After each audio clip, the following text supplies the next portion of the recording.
Baik teman-teman, kita berjumpa lagi hari ini masih dengan pembahasan tanaman porang. Di tahun 2022, khususnya di bulan April ini, banyak teman-teman yang sudah putus harapan, yang sudah kecewa, yang banyak juga yang merasa diprank oleh penjual bibit, banyak juga yang merasa diprank oleh Pak Menteri Pertanian, banyak juga yang merasa diprank dengan off-taker porang. Jadi memang bermunculan opsi dari teman-teman yang dikeluarkan mengobati luka yang tergores ya di harga porang ini yang belum ada kestabilan harganya pada bulan April tahun ini. Nah teman-teman, perlu kita sadari bahwa tanaman porang ini sudah menjadi komoditi internasional yang memang kalau kita men-searching di beberapa aplikasi ataupun seperti Alibaba, misalnya Alibaba itu memang di sana sudah banyak komoditi atau produk-produk porang yang dijual secara online, baik di kawasan Asia Timur khususnya di Jepang, Korea, dan China itu, ataupun di daerah Eropa dan Amerika. Nah, teman-teman, ini menandakan bahwa tanaman porang ini mesti kita terus berdayakan, terus kita tanam, terus kita budidaya, karena pasarnya di internasional ada. Namun, mengapa kok di tahun 2022 ini terjadi harga yang seperti ini? Ya, betul teman-teman, karena memang ada kesalahan dari tahun 2021 yang mana di sana memang ada kualitas ekspor chip yang kita lakukan itu tidak bagus, tidak memenuhi standar mutu dan efektivitas dari negara penerima, sehingga menyebabkan bahwa porang kita ini menurun kualitasnya.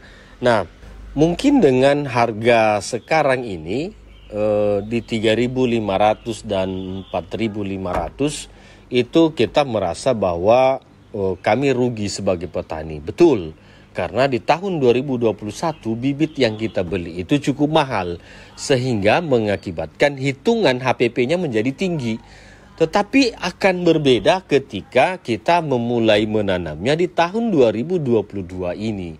Karena di tahun 2022 ini bibit katak itu sudah murah. Ada yang menjual 25.000. Ini konten tentang harga 25.000 itu saya sudah naikkan di bulan 3 kemarin. Ternyata kejadian. Nah, sekarang harga sudah 25.000 untuk kataknya, bahkan ada yang di bawahnya. Ada yang sampai 15.000 per kilogram. Nah, ini kesempatan untuk kita menambah perluasan lahan. Karena dengan bertambah luasan lahan ini, maka hitungan atau kalkulasi untuk kita mendapatkan profit itu akan lebih tinggi. Nah, makanya kita juga heran, kok dari buyer belum ada penetapan harga, tapi si pabrik ini sudah membeli. Nah, ternyata memang betul.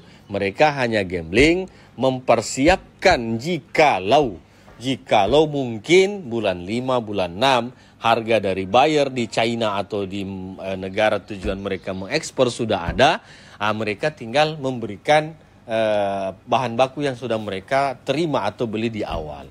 Nah, akhirnya yang menjadi korban itu, kalau kita mau katakan korban lah, ya petani. Karena mereka sudah menganggap bahwa ini sudah harga fix dari pabrik. Nah, peran pemerintah juga untuk mengintervensi harga itu belum ada. Karena pemerintah belum punya pijakan atau aturan yang bisa mengatur harga dari tanaman porang ini. Sehingga betul-betul di tahun 2022 ini adalah tahun di mana penentuan masa depan porang ke depannya. Karena kalau segala sesuatunya sudah diselesaikan di tahun 2021 ini tentang administrasinya, jadi banyak di situ, ada Indogap-nya, ada registrasi lahan termasuk di Indogap.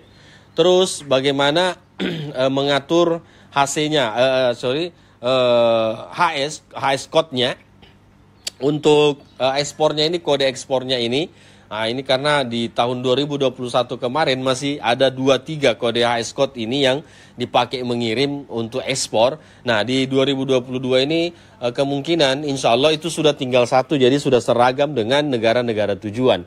Nah, begitu. Nah, akhirnya kalau semua persoalan dan ada juga pijakan hukumnya tentang tanaman porang ini, karena kami mendengarkan bahwa tanaman porang ini akan dibuatkan aturan sendiri. Untuk bisa mendapatkan pijakan hukum gitu. Akhirnya nanti juga bisa ada penetapan harganya. Kenapa kok tidak bisa diintervensi oleh Bulog untuk harga porang ini? Karena memang dia belum masuk di tanaman pangan konsumsi, istilahnya seperti itu. Jadi berbeda kalau di padi, jagung itu sudah ada pijakan hukumnya, pijakan aturannya sehingga bisa diintervensi.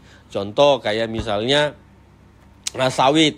Sawit juga ini ada pijakan hukumnya. Jadi begitu gejolaknya turun harga, itu Dirjen Perkebunan langsung mengeluarkan surat edaran untuk menegur ke pabrik-pabrik yang melakukan pembelian dengan harga rendah atau harga lebih murah. Nah, itu teman-teman. Jadi fokusnya kita hanya untuk bagaimana tahun ini selesai semua administrasi yang diperlukan untuk negara tujuan ekspor itu selesai di tahun ini. Nah, begitu juga dengan industri lokal. Industri lokal ini kan banyak juga. Contoh kayak Indofood. Indofood ini menggunakan glukomanan juga untuk bahan baku mie dan segala macamnya. Nah, di antaranya banyak yang lain perusahaan-perusahaan Indonesia menurut data yang kita terima itu 2.000 ton per tahun glukomanan yang dibutuhkan oleh pabrikasi makanan dan industri lainnya di Indonesia dan disuplai oleh Cina. Jadi kita mengirim bahan baku ke Cina, Cina mengolah, memurnikan glukomanannya, setelah sudah murni dikirim lagi ke Indonesia. Harganya sudah 100 kali lipat atau mungkin 10 kali lipat dengan harga waktu kita menjual bahan baku. Nah, inilah kelemahan-kelemahan. Tapi kabar gembiranya juga bahwa BRIN, Badan Riset Nasional Indonesia, itu juga sudah menformulasi glukomanan porang ini dicampur dengan lidah buaya dan kelor sehingga menjadi satu makanan terbaik yang pernah kemarin diikutkan lomba menjadi juara satu dunia, makanan juara satu dunia. Nah, ini teman-teman, informasi-informasi yang seperti ini kami terus keluarkan agar semangatnya untuk menanam porang itu tidak luntur. Karena kalau kita, teman-teman, perlu kita garis bawahi ini ya. Kalau teman-teman petani menyerah, maka konglomerasi yang akan masuk. Jadi kalau teman-teman petani ini menyerah dengan gejolak yang ada di tahun 2022 ini, maka percaya saja bahwa yang akan bergerak di tanaman porang itu adalah konglomerat seperti yang terjadi hari ini di tanaman sawit. Nah, kenapa tanaman sawit begitu banyak? Ada Sinarmas, ada Astra Group, ada banyak lagi perusahaan-perusahaan yang lain yang mereka semua berinvestasi miliaran bahkan triliunan di situ karena cuannya besar. Nah, itu pun akan terjadi di porang. Ini saya buka sedikit bocorannya bahwa kalau teman-teman menyerah hari ini, kalau teman-teman berhenti menanam porang hari ini, maka yakin dan pasti konglomerasi akan berinvestasi di tanaman porang dan akan melibas teman-teman petani semua. Tapi kalau teman-teman semua masih eksis, tidak terpengaruh dan terus menanam tanaman porang, maka yakin dan percaya terus eksistensi itu akan kita jaga antara petani dan pabrik dengan para eksportir. Tapi kalau tidak, yang akan mendominasi nanti adalah perusahaan-perusahaan besar atau bahkan para buyer Cina yang akan datang menanam langsung di Indonesia dengan tawaran iming-iming investasi yang jumlahnya tak terkira. Begitu teman-teman. Jadi saya mengharapkan animo itu terus dibangun. Konsolidasi teman-teman asosiasi dari P3N, dari ada satu saya lupa. Itu terus saja kita mainkan, teruskan sampaikan informasi, terus tanamkan keyakinan, terus tanamkan optimisme sehingga teman-teman semua tetap menanam porang. Karena kalau bukan Anda yang menanam, pasti orang-orang luar lagi yang akan berinvestasi di tanah kita, dan mereka setelah memanen akan membawa itu keluar ke negaranya, dan kita hanya menjadi penonton di tanah yang subur ini. Begitu teman-teman, sekian dari saya, salam dari Makassar.